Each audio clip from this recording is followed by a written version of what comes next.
You did not come to struggle and suffer, but you did come to focus. It is our promise to you that you'll get in and you'll get in and you'll get in, and sure, you'll get in. Negative emotion is the larger part of you calling you, pulling you. Every person on the planet is selfishly oriented. It is our promise to you, you did not come to struggle and suffer, but you did come to focus, which means diversity serves you extremely well. But the key is, once you know what you don't want, which helps you to clarify what you do want, give your undivided attention to that. And as you, all day, every day, are determined to get into this vortex, it is our promise to you that you'll get in and you'll get in and you'll get in, and sure, the vortex is going to spit you out. Because you don't have the ability to get in there and think only pure thoughts about everything. You're a creator, you're a sifter, you're a sorter, you're a diversified person exploring contrast, and it is the most normal thing in the world for you to get in and the vortex to spit you out. But you meant to spend way more time in this vortex than you are being in this vortex. It was your plan to be mostly in there and occasionally out, and we got to tell you, you've been out of the vortex long enough to create enough in the vortex work for 20 or 30 lifetimes. In other words, you really don't owe it to anybody to get out there and struggle yourself into clarity. We think you know what you want. You know what you want. So, vibrationally speaking and emotionally speaking, this doorway to this vortex, this vibrational state of being, on the emotional scale is somewhere between hope and belief. In other words, if you are in despair or anger or revenge, you're nowhere near the vortex. And even though who you really are is in there and law of attraction is calling you home, you've got enough resistance going that you're not going easily. And that's what negative emotion is. Did you get that? Negative emotion is the larger part of you calling you, pulling you, but because of your resistant stance, you're not going easily. Oh, you're going. Because when you croak, in you go.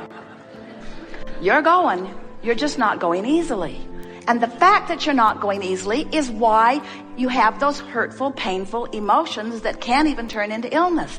Resistance is only and always, only ever about, did we put enough in that to make you only ever, always, always ever, only, always, ever. Resistance is only, always, ever, eternally about, it's only ever about you having a vibration that doesn't match what's in there. So you hold yourself out with your own thoughts, which means nobody else, not the economy, not the government, not the other political party, not the other religious groups, not the opponent on the football field, nobody, not ever, is the reason that you are not having the success that you want. Because no one can keep you out of your vortex but you.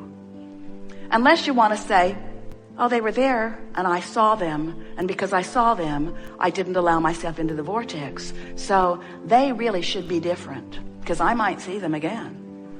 I don't have the ability to focus. I just look around everywhere.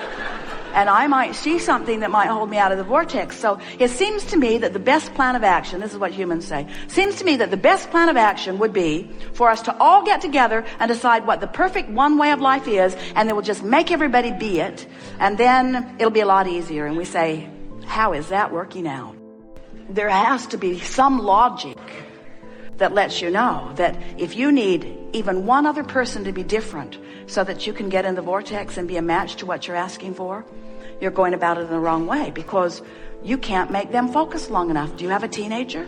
You can't get them to hold you as their dominant intent. Isn't it, or wasn't it, maybe not for you, but many of you feel shocked that others would have the nerve to care about their life more than yours.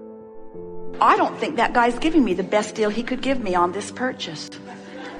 It's like he doesn't even care about me. And when you finally accept that every person on the planet is selfishly oriented, every person on the planet is making their way to their own vortex, and all you've got to do is find a thought that lets you in. Think about the alternative. So you get up in the morning and you really don't want to go to work, but that's the way you make your money for now. So you think, well, in a perfect world, I'd fix that. So I wouldn't go to work. I'd just have my own money coming somehow. And in order to do that, I've got to have a really good idea. So I need to get on the internet and I need to explore all of the ideas and decide what's a really good idea for me. And then I'm really not prepared to do that. I don't have the equipment and I don't have the money to get the equipment, but I'll find some grant. I'll find some way. I'll find somebody that will give me the money so that I can get the equipment so that I can create my own business. And then I'll do as much as I can, but then I might need some employees. And they'll have to come to work. I'm having a hard time working this out because I'm doing this whole thing because I don't want to work. So they probably won't want to work either. So I'll get back on the internet and I'll find those who want to work. That's what I'll do. I'll find those who want to work, and I'll create a business that will be big enough that then they can come and they can work. And we say, or you could just get in the vortex. You could just get in the vortex. You could just find a way of finding a thought that doesn't feel uncomfortable and let the universe who has much better than a Google search engine, who has access to every vibration on the planet, who knows who everyone is, where everyone is, exactly what their vibration is, who will perfectly match you with everything that you have put into your vortex of creation, where law of attraction has already assembled all cooperative components. So the question that we want to put to you is, are you a cooperative component to your own desire? And the answer is usually not. The answer is, if you're feeling elation, yes, but if you're feeling frustration or overwhelmment, or if you're worried, then you are not a vibrational match. You are not a cooperative component to your own creation, to your own vortex. So here's the thing that we want to sort of lay out there for you to bubble in the air as we are moving forward today. Because if you can reconcile this, then all of this will come together easily for you. We just want to ask you this one simple question. Is it easier for you to control the behavior of a substantial number of people and circumstances and events in order to give you something that you can look at that will take you easily into the vortex? Or would it be easier for you to just focus your thoughts on things that take you into the vortex? Well, pretty clear, isn't it? Much of your world is going about it in such a backwards way. They're saying, when I see that, I feel good, but when I see that, I feel bad. So we need to make laws so that that can't happen. And we say, are your laws doing the trick for you? Or are you filling your gels to the brim and building more every day, because the very essence of every single person on the planet is absolute freedom? In other words, you all want it. The freedom you're looking for, hear it, is freedom from your own vibrational discord, which is self-inflicted every single time. And when you discover how to get in the vortex and maintain a certain amount of time in the vortex, you're going to discover freedom beyond anything that you have ever experienced before. And that's what we're rooting for. We're rooting for the alignment of you in your physical form with you in the vortex. So, what do you want to talk about?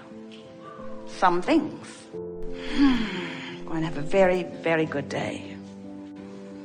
You are knowing what you are wanting. You are enjoying the evolution of your desire. You are enjoying the contrast that makes your desire possible. Out of that variety, you are able to focus, aren't you? And focusing is what you do, yes? As creators, you are focusers. Focusers of what? Focusers of consciousness, which is to say focusers of energy, which is to say focusers of thought, vibration. Many different words speak to the same concept, but the important word is focus, because you have the ability to think and choose. You have the ability to choose what you think about. You have the ability to choose the direction of your thought. You have the ability, therefore, to choose your vibration.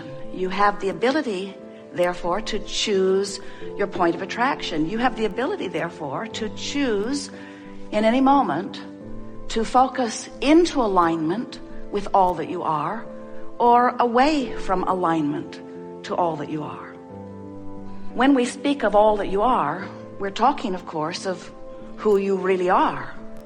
You're beautiful in your bodies, but the physical part of you is an extension of all that you really are. You were source energy before you came forth into this body, and a part of that consciousness, thought, was focused into this physical body that you now claim as the personality that you know as you. But we claim much more of you as you than the personality that you know as you, because we know not only who you were before you came into this body, but we know that who you were before you came into this body still exists even though you are in this body. And further, we know that even though you are now in this body, exploring contrast and giving birth to new expansion, that non-physical part of you is what you were and all that you've asked for since. So this non-physical part of you is so much more than you know here in this physical body. But when you are in this physical body, you could be all of it. You have the ability to focus yourself fully into all that you were and are. Now, what we mean by that is, in this physical body, your life causes you to know what you don't want and therefore to know what you do want. It is really fun to watch you, every consciousness that you are, whether you are human or one-celled organism. You are always standing in your place with your experience around you, coming consciously to new preferences about what would be better. And as each preference is born from you, when someone's rude to you, you prefer that the world be nicer. When you are sick, you prefer that you be well. When you don't have enough of something that you want, you prefer that a way to find it appears. And so the preferences are constantly being born, and as these preferences or requests or hopes or dreams or questions, whatever you want to call it, as these questions come forth from you, the non-physical part of you literally becomes the equivalent of your furthest reaching request. So when we say you in your physical body have the ability to be all of that, what we really mean is you have the ability to choose thoughts that cause vibration, that allows connection to the furthest part of you. And that's what true blending is. That's what true enlightenment is. That's what being frisky is. When you are tuned in, tapped in, turned on to the fullness of who you are, that's when you are living as you intended to be. And anything less than that is off the mark. And that's why anything less than that produces within you guidance that shows you it's off the mark. That's what negative emotion is. Negative emotion means you, in your humanness, in your physicalness, are focused upon something that has a vibrational frequency that is preventing your full blending with who you really are. That negative emotion is your indicator you're off. And if it feels off, it's off. Off from what? Off from what others think? No. Off from what you thought before you were born? No. Off from what God or some other creator wants from you? No. Off from who you have become. Off from the fullness that you are. Off from your most expanded beingness. Off from the source energy that flowed into you and while in you became something more. In other words, what we're just saying to you, you got to keep up with you if you are to feel positive emotion, which means you're keeping up with you. When you feel frisky, you're aligned. When you feel love, you're in alignment. When you are appreciating, you're in alignment. In your joy, you're in alignment. In your hope, you're almost aligned, but not quite. In your belief, you're aligned. In your anger, not even close. In your despair, further still. In fact, the furthest that you can get is despair and depression, which is what powerlessness really feels like. Alignment feels like empowerment, full of the power and the energy that creates worlds, full of who you really are.